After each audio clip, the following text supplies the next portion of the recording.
Hello, I'm Paula Koskaya, and today we're going to talk about radiation. Radiation is when energy travels through space. This energy is able to penetrate in different materials. This is why it is used the way it's used. Radiation consists of several types of subatomic particles, principally those called gamma rays, neutrons, electrons, alpha particles, and they shoot through space at a very high speed, something like 100,000 miles per second. There are also ultraviolet radiation, which is an electromagnetic radiation, and it is normally used in treating cancer. It is also used in the UV rays, although they can damage your skin, but they're used by lots of people. This radiation is also used in treating a lot of types of cancer, and it's called radiation therapy. It uses very high doses of radiation to kill cancer cells.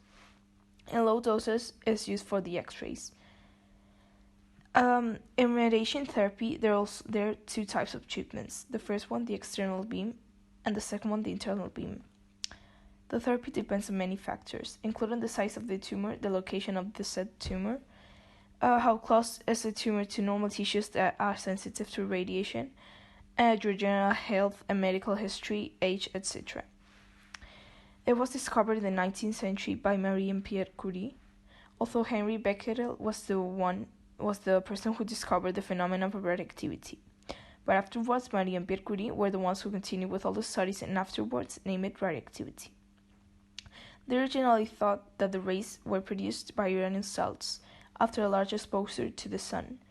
But then they abandoned this hypothesis. With further experiments and studies, they came to the conclusion that the rays were given by the materials themselves, by the uranium salts.